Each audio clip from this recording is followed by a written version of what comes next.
Welcome to La Petite Pause, your little break in the day. Tonight, I will tell you a story from Cameroon about a child, a river, and the power of ancestors. It is a story both mystical and true in spirit. The story of Naya, the child of the river.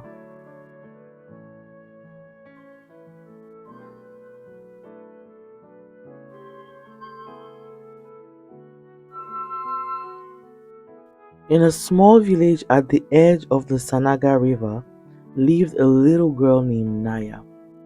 She was only 4 years old, wild and full of life. She climbed trees faster than the boys, and she chased ghosts in the compound and laughed so loud that the neighbors could hear her across the road.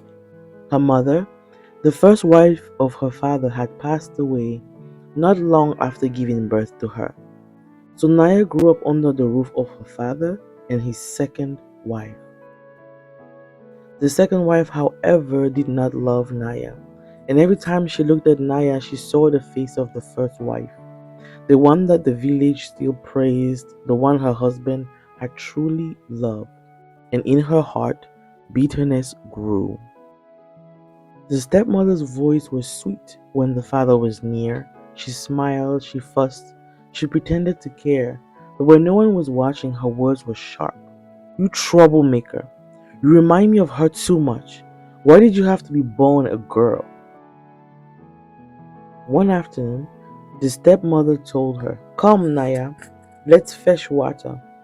They walked down to the river, its waters rushing fast from the rains. When they reached the edge, the stepmother's eyes turned cold. She grabbed the child and, without a word, pushed her into the current. The water swallowed Naya whole. But the child did not scream. She floated, weightless, her eyes wide. And then, beneath her surface, a light began to shimmer. From the depths of the river rose figures with skin as dark as night and hair that glowed gold, copper, indigo, green. Their eyes were ancient and their voices like drums and wind combined. They encircled Naya and lifted her gently. Child, one whispered, do not fear the water. The water is your blood. We are the foremothers of your line. Another said, her hair shining like flame. We were watching. We will always watch. They carried her deeper, but Naya did not drown. Instead, she breathed as though the river itself filled her lungs. You are never to die of water, they told her. You are bound to it. You are its daughter. They showed her how to stay the current with her hand, how to call the fish to her, how to listen to the song of the waves. They taught her words of power and spells of protection. And when they returned her to the surface, she stood calmly on the bank, her small body dripping, but her spirit blazing. The stepmother gasped. She had expected to see the river take the girl away, but there Naya stood, alive, breathing, her eyes glowing like the moonlight on water. From that day, the ancestors visited Naya often, sometimes in her dreams, sometimes in the rivers, where others swore they saw shadows moving, bright hair flashing beneath the waves. The villagers began to whisper, that child is not ordinary. She walks with the river. Her father began to notice too. When he asked, who taught you these songs?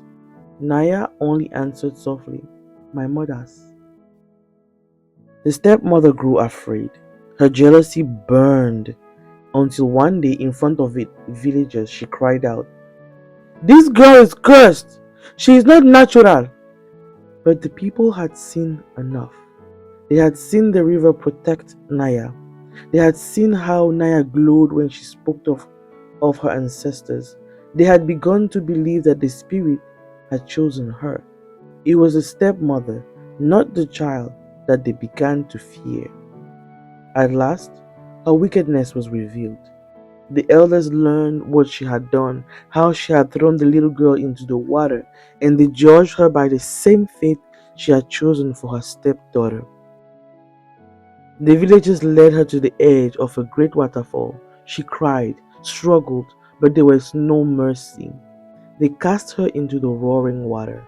But unlike Nala, she was not cradled. The ancestors waited below. And when she sank into the depths, the river swallowed her for good.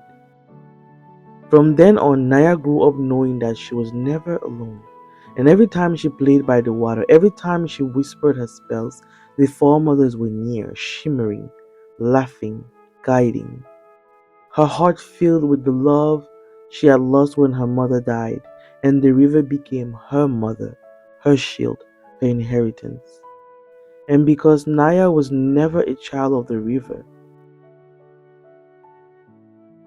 because Naya was a child of the river, and the river never let its own go.